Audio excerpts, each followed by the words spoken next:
आप सभी का 11th एंड 12th आज क्लासेज में स्वागत है। आज हम आप लोगों के बीच कालिदास के द्वारा रचित एक कृति अभिज्ञान शाकुंतलम के बारे में बताने जा रहे हैं। ये कृति में कालिदास ने शकुंतला और राजा दुष्यंत के प्रेम कथा का वर्णन किया। राजा दुष्यंत और शकुंतला के आपको प्रेम कहानी कुछ अलग तरीका का प्रेम कहानी है, जिसका कि जिक्र महाकवि कालिदास ने किया।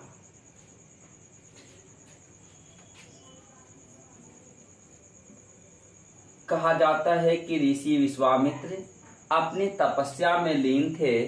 इसकी तपस्या को भंग करने के लिए वर्षा का देवता इंद्र, जो आपको युद्धों का भी देवता कहलाते हैं, ये आपको इसकी तपस्या को भंग करने के लिए एक अप्सरा अर्थात मेनका नाम की अप्सरा को इसके पास भेज देते हैं।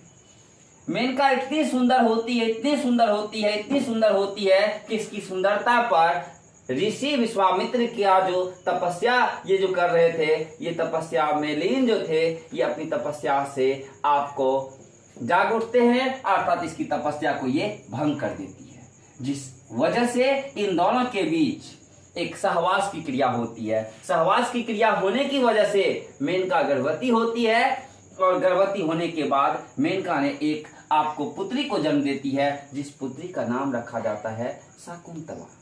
शकुंतला जब जन्म लेती है तो इसके पिताजी भी इसको छोड़ देते हैं और माँ भी छोड़कर चली जाती है। इसी दौरान आपको ऋषि कण्व आपको जब गुजरते हैं रास्ते से देखते हैं कि एक बच्ची आपको है, उस बच्ची को ये अपने साथ अपने आश्रम में लेकर के चले आते हैं। जब ये आपको चले आते हैं ऋषि कण्व, तो इसका की अपने बेटी के तरह पालन पोषण किया करते हैं। जब ये बड़ी होती है तो अपने अही आश्रम में अर्थात ऋषि कण्व की पुत्री के रूप में रह रही होती है। एक दिन जंगल में राजा दुष्यंत जब शिकार खेलने आते हैं तो उनका नजर शकुंतला पे पड़ जाता है। शकुंतला माँ की ही तरह सुंदर होने की वजह से इसकी सुंदरता पर राजा दुष्यंत मोहित हो जाते हैं और ये आपको इससे गंधर्व विवाह कर लेते हैं। जो कि जिस समय में शादी करते हैं उस समय में ऋषि कण्व आपको आश्रम में नहीं रहते हैं, ये आपको कहीं बाहर निकले रहते हैं, बाहर आपको चले जाते हैं, जिस वजह से ऋषि कण्व को ये शादी अर्थात जो गंधर्व विवाह थी इसके बारे में पता नहीं चल पाते। जब आपको ऋषि कण्व आते हैं तो अपना सारा घटना अर्थात सारी जो आपको इसके साथ जो हुई, मैं राजा दुष्यंत के साथ जो किस प्रकार से विवाह हुआ, क्या हुआ, सारा कहानी आपको शकुंतला बताती है ऋषि कण्व को।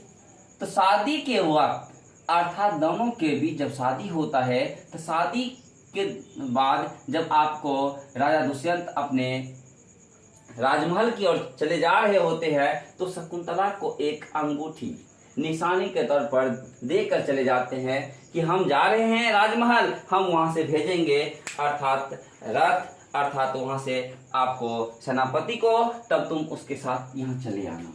लेकिन आपको जब चले जाते हैं तो आपको राजा दुष्यंत नहीं भेज पाते हैं।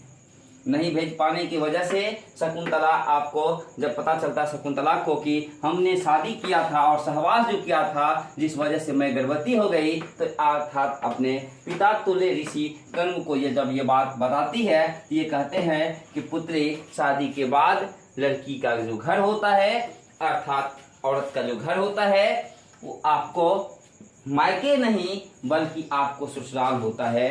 तुम चले जाओ राजा दुष्यंत के यहाँ। लेकिन जाने से पहले एक दिन होता क्या है कि ये आपको कुटी में ही अपने पति के यादों में खोई रहती है। अर्थात इसी दौरान एक ऋषि आते हैं, अर्थात आप हमें कमेंट के माध्यम से बताएंगे कि उस ऋषि का क्या नाम था।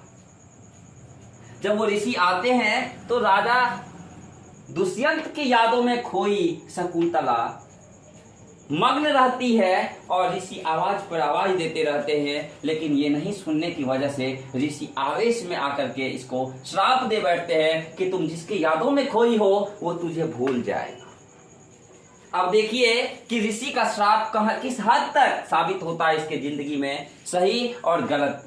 अर्थात ये जब आपको पिता के कहने पर चल देती है उस अंगूठी को लेकर के अर्थात राजा दुष्यंत के पास, तो आपको रास्ते में नदी पार करने के दौरान इसका अंगूठी जब ये आपको नदी में अपने हाथों को पानी से स्पर्श करा रही होती है, इसी दौरान इसका अंगूठी जो निशाने के तौर पर राजा दुष्यंत ने दिया था वो आपको गिर जाता है और उसको मछली एक निकल जाती है। अर्थात लग रहा है कि आपको ऋषि का श्राप यहाँ सच होने वाला है। जब वो पहुंचती है राजा दुष्यंत के पास, राजा दुष्यंत उसे भूल जाते हैं। अर्थात वो कहती है कि हम आपकी पत्नी शकुंतला, आपने ऋषि कण्व के यहाँ अर्थात मैं उसकी पुत्री के स्वरूप में हूँ और आपने हमसे शादी किया और मैं आपके बच्चे की माँ बनने वाली हूँ। लेकिन ऋषि के श्राप की वजह से ये भूल जाते हैं राजा दुष्यंत और उसे धिक्कार करके नकार करके यहाँ तक कि बेइज्जत करके उसे अपने राजमहल से निकाल देते हैं। जैसे ही शकुंतला निकलती है तो वहां पर उसकी माँ अप्सरा मेनका पहुंचती है और उसको लेकर के वहां से निकल जाते हैं। जब निकल जाते हैं तो अर्थात यहाँ पर मैं एक प्रश्न और आपको देना चाह रहा हूं कि आपको ऐसे कौन से ऋषि थे जिसके कुटी में मेनका ने अपनी पुत्री शकुंतला जब गर्भवती थी ऐसी अवस्था में छोड़ देते हैं? आप हमें कमेंट के माध्यम से जरूर बताएं। जब आपको उस आश्रम में जाकर के मेनका छोड़ देती है तो आपको ऋषि उसका पालन पोषण अच्छे तरीका से अर्थात देख रेख अच्छे तरीका से किया करते हैं, क्योंकि गर्भवती औरत का देख रेख एक विशेष जरूरत अर्थात एक विशेष आवश्यकता अर्थात आपको जब आपको इस ऋषि के कुटी में रह रही होती है कुछ समय के उपरांत उन्होंने एक पुत्र को जन्म दी जिस पुत्र का नाम रखा जाता है भरत। ये भरत आज वर्तमान में इसी के नाम पे कहा जाता है कि इस भारत का अर्थात ये आपको एशिया के दक्षिणी क्षेत्र का नाम भारत पड़ा है जिसमें आज हम सब रहते हैं। जब आपको राजा दुष्यंत के पास एक मछुआरा जब मछली पकड़ता है तो मछली को काट करके जब वो अपने खाने के उपयोग में लाता है तो उस मछली के अंदर पेट में वही अंगूठी जो अंगूठी शकुंतला को राजा दुष्यंत ने दिया था, क्योंकि उस पर एक निशानी थी जिस निशानी की वजह से मछुआरा को लगा कि मैं महाराज के पास ये अंगूठी पहुंचा दूं। और जब अंगूठी पहुंचाता है तो राजा दुष्यंत को पुनः अपनी उस पत्नी का याद आ जाता है। अर्थात इसको खोजने के लिए शकुंतला को चल देते हैं और सिपाहियों को तक को लगा देते हैं, लेकिन शकुंतला उन्हें मिलती नहीं है। बहुत खोजने के बाद एक दिन जब जंगल से वो सफर कर रहे होते हैं, इसी दौरान एक बच्चा को देखते हैं अर्थात राजा दुष्यंत कि एक बच्चा भरत जिसका नाम था वो आपको शेरों के बीच अर्थात बाघों के बीच खेल रहा होता है। जब आपको उसके पास पहुंचने की कोशिश करता है तो वहीं पर आपको उस बच्चे तक देखते हैं। एक औरत की कोई गैर मर्द हमारे बच्चे तक पहुंचने की कोशिश कर रहे हैं, वहीं पर आपको शकुंतला दौड़ के आती है। वो पहचानने से इनकार कर देती है अपने पति अर्थात राजा दुष्यंत को, लेकिन बाद में मनाने की वजह से कहा जाता है कि शकुंतला को लेकर राजा दुष्यंत अपने राजमहल लौट आते हैं और उसी का बेटा यानी भरत